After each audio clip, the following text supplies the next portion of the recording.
Hey everybody, we are live here for Tuesday Talks. Welcome to Tuesday Talks.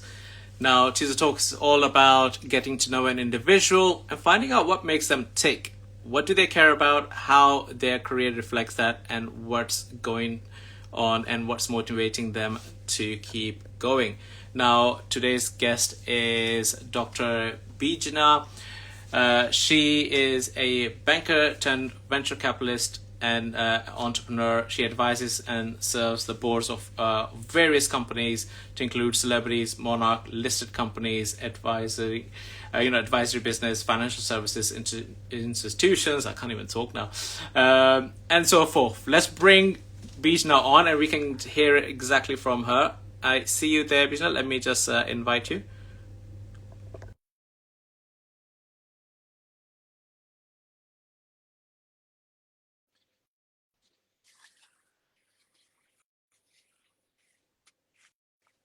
And Hi, Zishan. How are you? I am fantastic, Bijna. Thank you very much for joining Tuesday Talks. Bit delayed, but we are here. Thank you very much for hopping on to. I've done a short introduction for you already, but you're the best person to justify that. So let the audience know who you are, what you do, and the biggest question that everybody have on their mind is also, why do you do it?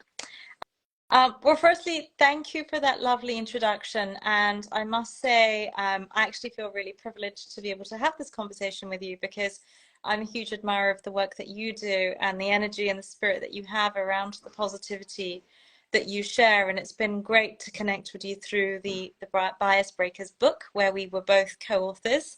And I think it's been almost a year now since we started working on that. So really excited to have been on that journey with you, and also seen some of your messaging and your sentiment through the journey of getting the book drafted and then the launch, and then even after the launch. I think you've been a very positive and progressive individual. So thank you, and great to be here. I think in terms of introduction, you've pretty much nailed it.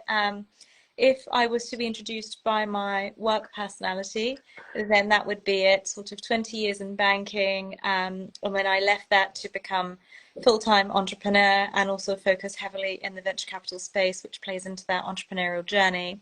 So I think you've pretty much hit the nail on the head. And then why do I do what I do? I think a couple of areas, right? One for me is intellectual stimulation. I love learning. I'm actually someone that is constantly reading, learning, trying to figure out new perspectives and lenses on things, just because that's how I'm wired. And I thrive on that. That's one. I think the other is impact, right? And I feel that the more I learn and the more informed I am, the greater my impact or reach should be. And like you and I were discussing just a little while ago, I think even through this window of conversation that we're having today, I think for both of us, we have a common alignment, which is if we can inspire or uplift just one person today, then that is a good outcome for us. And I think it's paying it forward.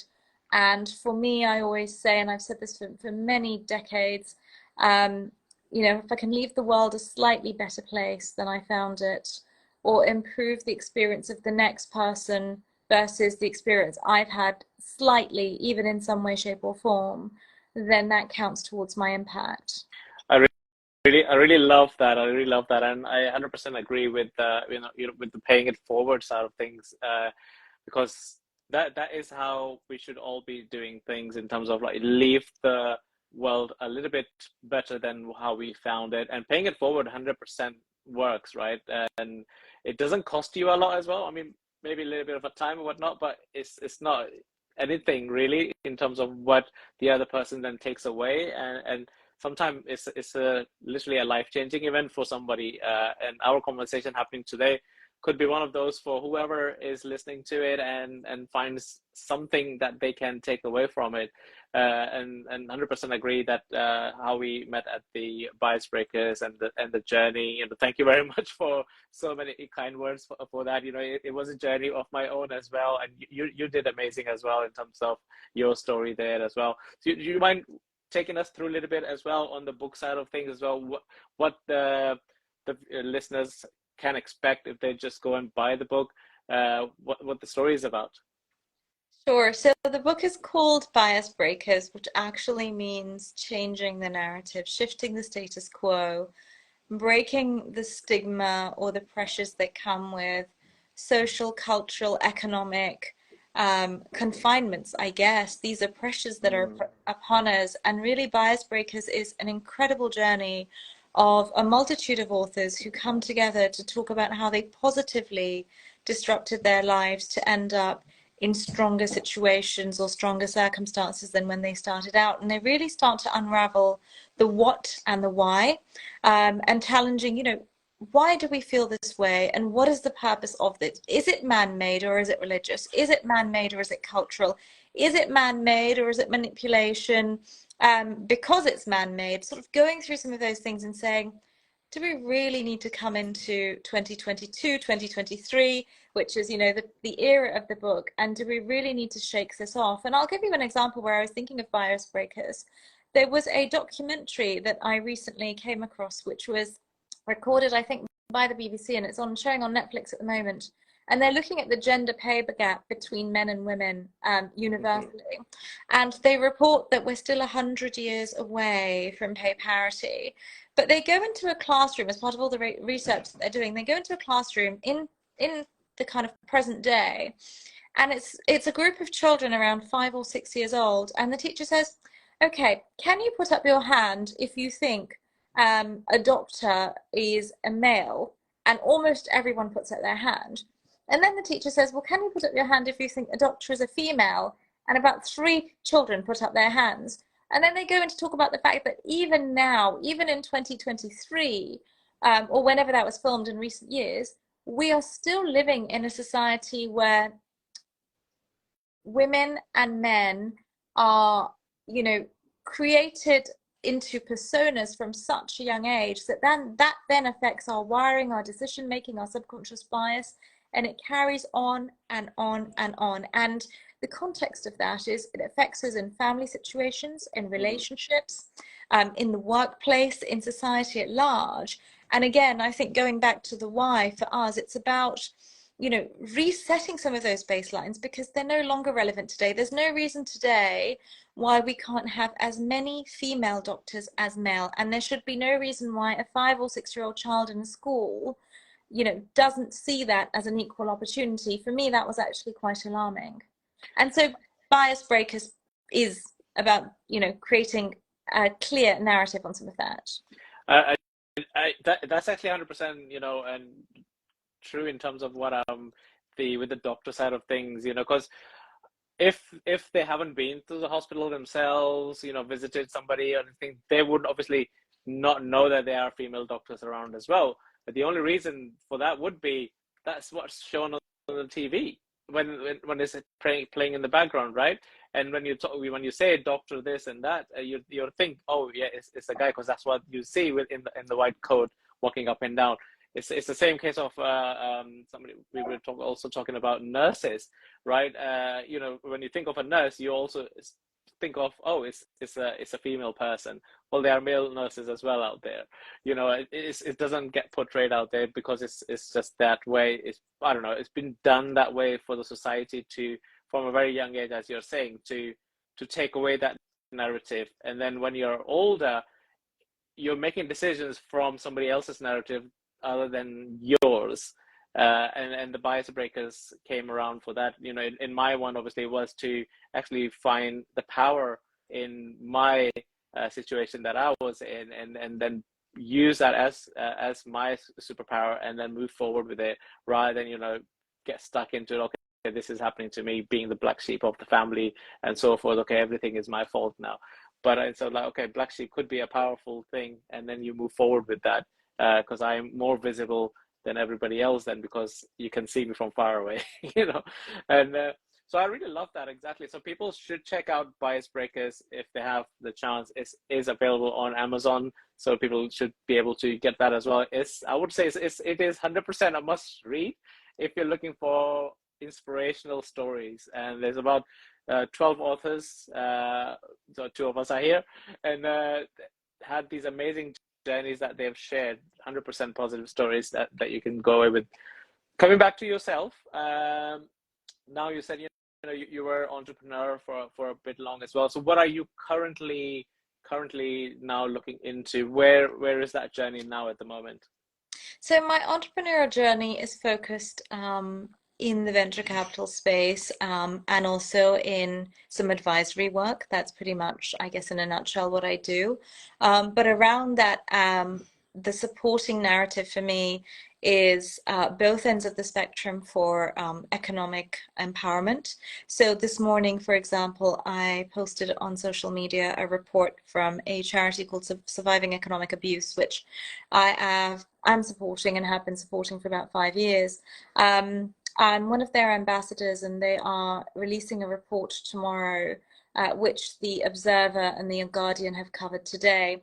And they give examples of people who are victims of domestic abuse, who are survivors of domestic abuse in different forms, but economic abuse is within that. And there are two cases that are referenced where the perpetrators were imprisoned for manslaughter. So they treated their partners or the victims so badly that they were pushed to taking their own lives. Wow. And it goes on to talk about the fact that economic abuse is typically one of those silent forms of abuse that occurs within the greater context of domestic abuse. So you can have emotional abuse, physical abuse, and economic abuse, but it is not one that has for many years been recognized by the courts. Now we have legislation and policy that's been in place since 2015, and then there was a reform to the Domestic Abuse Act in 2021. And under controlling and coercive behaviour, this is a prisonable offence under the Serious Crime Act of the United Kingdom. However, there is still a very long way to go in England, and in fact, Wales and Scotland are much further ahead than us. But the real bit that I'm focusing on is that if we're economically disempowering someone, whether it's through economic abuse, whether it's through not having equal pay in an organization for genders, we are disempowering them in a compounded way. And I think if we want to talk about economic inclusion and economic prosperity, it's two ends of the same spectrum. So we've got to be able to draw that line, and we've got to be able to talk about why economic abuse and economic prosperity are linked, because they absolutely are. It's just we don't discuss it. The other lens of that is financial literacy and empowerment through financial literacy. So I'm working on something that's quite exciting. It's being piloted in India at the moment, but it's really, and India's close to my heart, having lived there for 3 years through the pandemic. But it's really about the fact that we have a massive population in India that's still underbanked and unbanked. And the Indian fintech story is revolutionary. And we are seeing a UPI story that's sort of exceeding anywhere else in the world. They've done a fantastic job. But equally, there is room for economic empowerment through that financial literacy. There is room for giving people bank accounts and making them literate and dignified in a way in which, whether it's your house help in India or your driver or somebody that's caring for your children, they can start to invoice you in a dignified way in a language that they understand. They may not be able to read or write, but they should be able to linguistically give you an invoice or give you receipts or be able to request payment from you in a strategic way. And so we are working on educating and empowering through that. So financial empowerment is very, very important, and that sits alongside social inclusion and the broader lenses of diversity, equity, and inclusion that I'm working on. Wow. I mean, I'm blown away by this already, you know, in terms of like the inclusion side of things, and wow, you know, in terms of getting this the financial side of things, in terms of financial education, is a must thing, right? Because even though if you know what you're doing, and obviously the systems that are being created, they still need to know how to use it. So the system, we have to educate. Okay, yeah, you are able to use this to create invoices. You can use this, maybe set up a system that they can continue paying you without you asking. You know, automatically the system will ask the payments every time that you're supposed to be, you know, if you're doing work consistently, this is what you charge and everything. I love, and that's what was going through my mind in terms of, right, wow, this would have been an amazing way of it's in a very dignified way, right? You know, instead of thinking now I need to go and ask for my money, right? Because that's what usually happens in those places. Now you have to like, oh, it's end of the month. I need to now ask for my money, and remind whoever you're working with or working for or helping. Okay, it's that time now. Can I have this or earlier? And it's great that you're supporting and helping those kind of companies who are doing this and being part of that. And in terms of, so we know that the driver behind it, what motivates you to be part of these things? I think it's upliftment, right? I was discussing there's another project I'm working on which is around generative AI. And I've been quite involved in generative AI, artificial intelligence, machine learning, and through my career, having transitioned to playing with fintech during my banking days. We were discussing that there was an article in the Washington Post which talked about how AI was a very mean machine and was taking away people's jobs. That same week, I was reading something in India which basically said that AI is fantastic because what it's doing is it's empowering girls to take up careers in STEM, so Mm, science, technology, engineering, and maths. And what's happening in places like India, where women are, and even Africa now, right, where women are of a younger generation, the millennial cohort is the workforce. We've got the highest workforce population in the world that's non-dependent. They are taking roles in these STEM careers where they are now on par salaries and pay with their counterparts in other parts of the world. wow. So when you uplift a daughter or a wife or a sister in a family in India or Africa, you uplift her entire family. She is then able to support so many aspects of her household. And then that happens on a repetitive basis, which means you are uplifting a community. When you uplift a community, you uplift a society. And so it's a compound ripple effect. And it has so many layers to it. And I find it extremely empowering.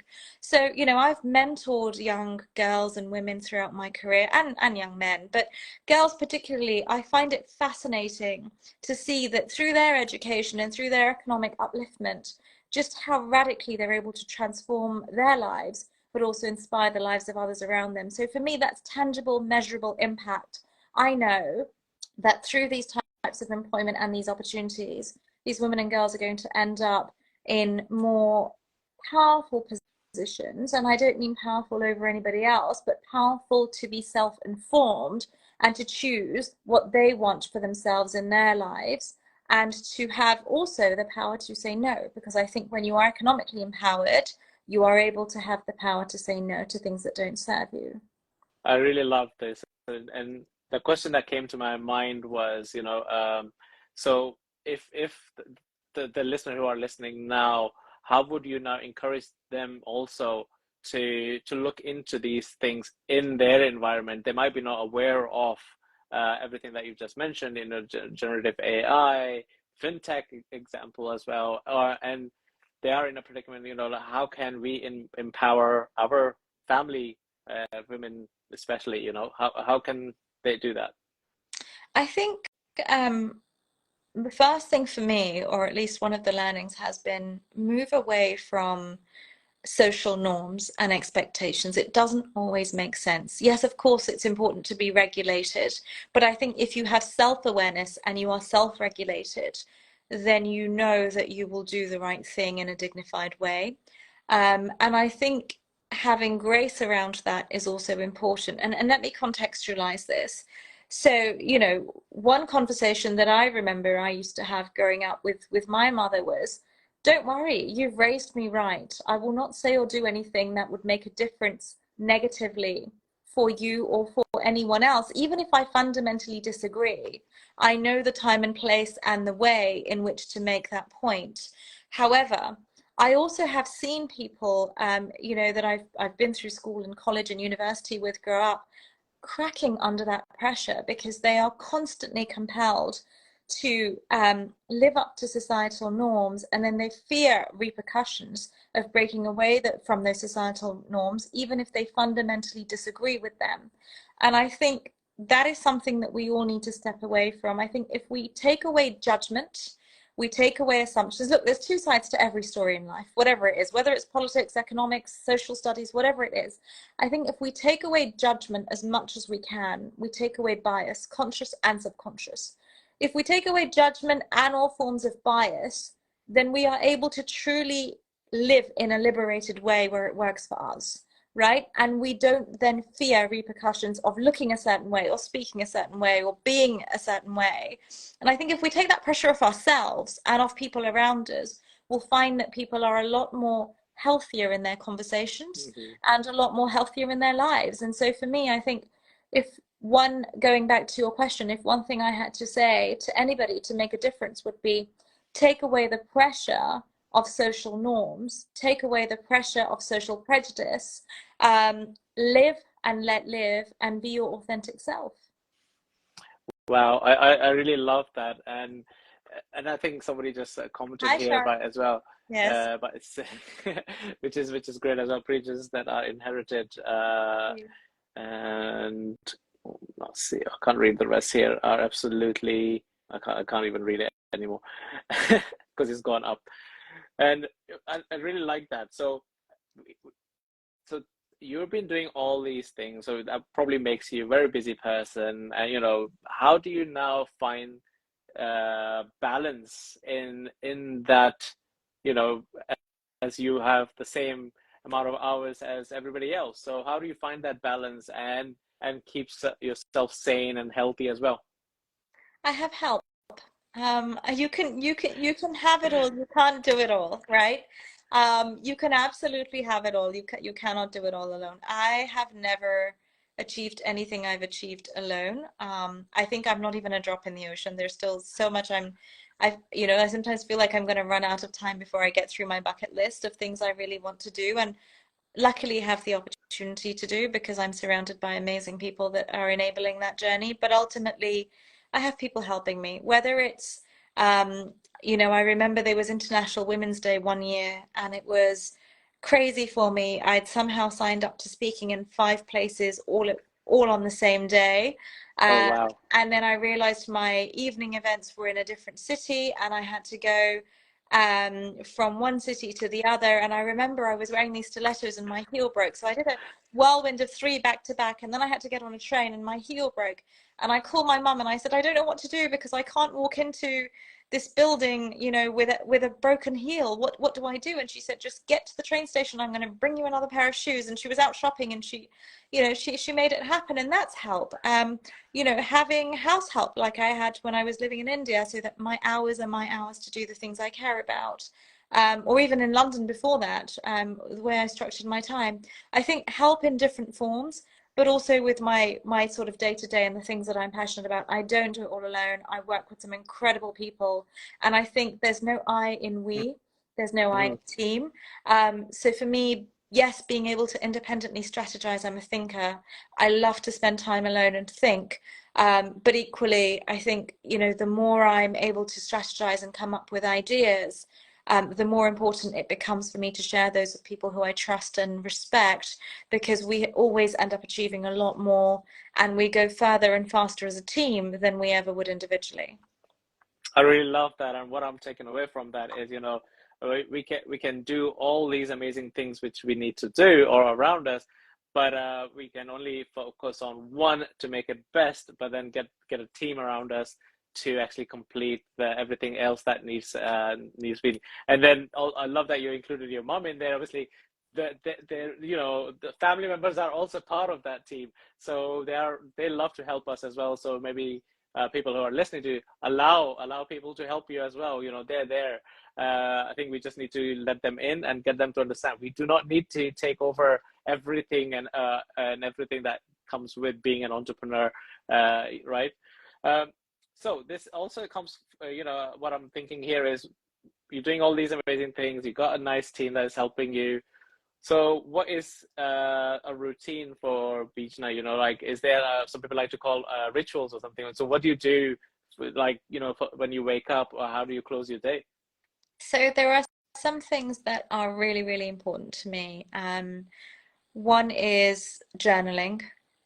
So being grateful and reflecting, I think is super important. So even if I don't get a chance to say thank you to someone, I will jot down that I'm grateful for something, and then I'll go back to it and thank that individual. But I think you have to count all of the blessings to stay focused and to stay appreciative of the big picture.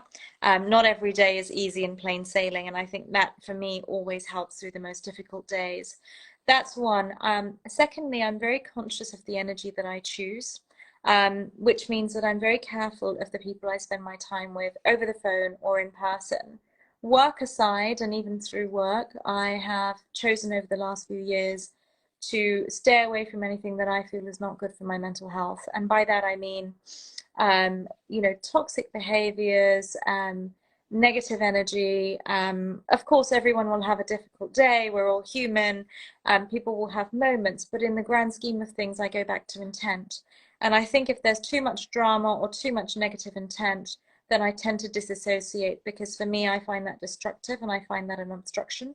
So one is gratitude journaling and being thankful. The second one is being conscious of the energies I choose to keep around me, because what happens is that energy then rubs off on you, and it's not energy that I like to absorb. And then three that ties into that is, I'm pretty vast in yoga and meditation, have been for a very long time, about 25 years. So that's kind of Zen for me, and I love to sort of focus on that and focus on well-being through that.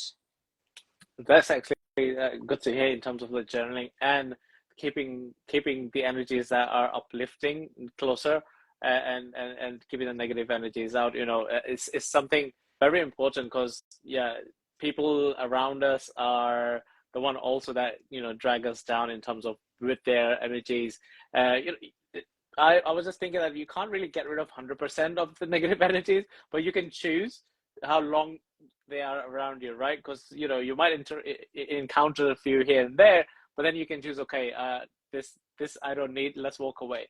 And that's what I would probably like give away as well to people who are listening to. But I love that that you shared about the energies here.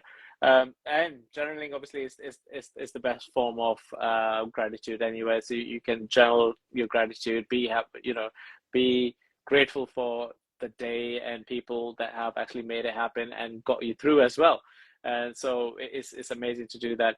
And how do you usually now prepare yourself for the next day? Right? How do you close your day? Like, everything's finished. It's the end of the day.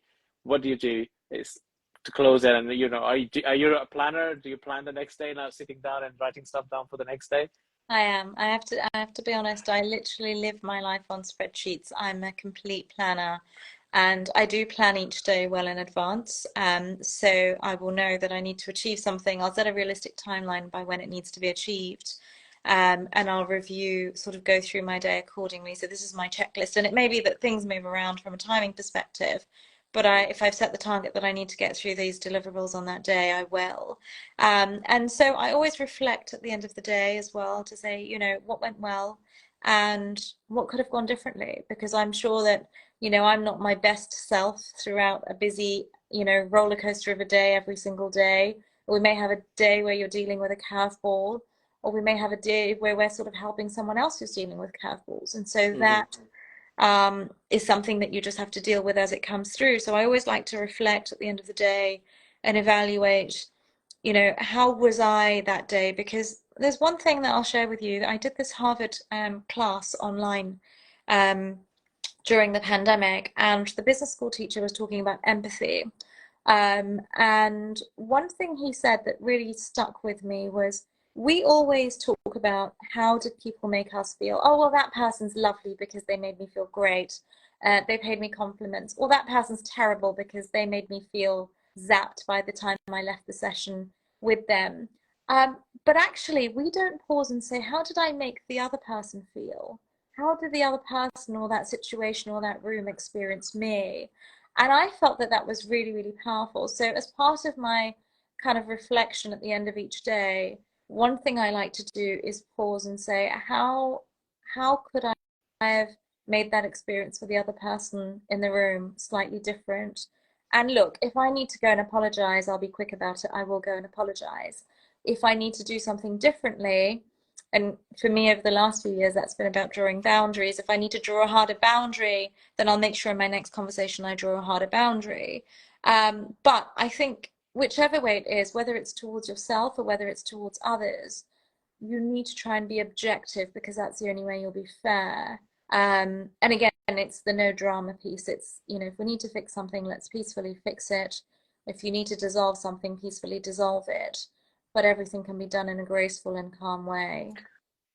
I really love that. That's actually amazingly said there, in terms of creating the boundaries and just, I suppose, making sure that how do you come across in that room or to that person. We all do look at that. Oh, how's the other person making me feel? And oh, there, but it's good to see it. Right? Are we portraying the same? How are we making them feel? And it's great. I am actually taking that away for myself as well. So how am I making the other person feel, if I'm in the room or a group of people, how did they take away from it? And it's actually good reflection to do at the end of the day. That's amazing. So anybody listening, definitely write that down in your books or notepad to take away from today. And from this, I mean, we'll be wrapping this up shortly as well. Anyway, we've shared quite an amazing journey there, Bijna. So before we close everything up, there's two questions that are up in my mind now at the moment. What do you know now that you wished that you knew in your teenage life? And you're like, I actually know it now, but if I knew it at the teenage life, it would have helped a lot more. Nobody is you, and that's your superpower. Honestly, it's that. I think um, since you're talking about teenagers, I think especially today, teenagers have a lot of pressure. It's peer pressure, media pressure, social media pressure. There is just a lot of pressure. And I think um, it was much less, and that's a fortunate thing for me when I was sort of going through my teens. But equally, I always felt that there were a lot of social expectations that a woman or a woman of Indian or ethnic origin would need to live up to. And the older I got, the more I shaved all of that off. And it helped me become comfortable in my own skin, but also very comfortable with knowing myself and who I am. And I think the more you, again, focus on knowing yourself, understanding yourself, and that journey from within, who you are, what your value system is, what you stand for, and standing up and being counted for it when you need to. I think there is strength in that, and I think that is it. Do not compare yourself. Do not let others compare yourself. Just be the best, most dignified, gracious version of yourself that you can be under any given circumstance. And that is your superpower. I love that. I love that. Being you is your superpower. And yeah, the teenagers nowadays are a lot more under pressure with the peer pressure as well, because the conversation just continues on. Like before, you had the time to, like, once you've left your friends, you come home. That's a disconnect now, right? So you will see them the next day or whatnot. But now they have their phones with them. So the conversations are continued. The group chats are still happening. So it's 24 hours, right? It's connected. There's no disconnect from, okay, I can now think about it tomorrow or whatever I need to do or reflect on it today. There's no time for any of that. But so that's great for people to take away. Just find the superpower in being you. That's great. Now, before we wrap up, final and last question is, what would you like people to take away from all our conversation that's happened today? What would you like them to take away? Firstly, I want to thank everyone that's joined. I appreciate everyone taking time out on a Sunday night, as well as you, Zishan. I think going back to the very beginning of our conversation, I mentioned that, we'd had a conversation earlier and we're both aligned that if by the end of this conversation, we can give someone a little bit of hope, a little bit of courage, a little bit of strength, to act on something that they need to act on, or to really just have faith in themselves and, put a leap of faith into something that they want to do or are contemplating. I think that's a good outcome, right? So if we can add Exactly. a little ray of positive light into anyone's life today, then I think that is a really positive outcome. And the only thing I'd say is pay it forward. Go and be that little ray of light in somebody else's life too, because you just never know what someone's dealing with behind their phone, behind their smile, behind their eyes. And, we're all human at the end of the day. I love that. And that's an amazing takeaway for people right at the end of this episode as well. So I just want to say to everybody who also, is tuned in live or is watching this on a replay, and if you found anything that sparked your mind, or any golden nugget that you've made a note of, it's our duty now to share this episode with whomever just popped into your mind, because we don't know who's woken up or going to bed thinking of a better day. And if this episode's created that spark in you, it might just create that spark in them as well. And that's all we need. We just need that spark to get the engines running, turning that light on. And we don't know. So share the episode with whoever you think should be watching this. And Bijna, thank you very much for taking the time out and hopping on to this Tuesday Talks. Obviously, it's on a Sunday, but Tuesday Talks. Thank you very much. And thank you very much, everybody who's also tuned in live. Thank you, Zishan. Thanks, everyone. Thank you. Bye-bye. Bye.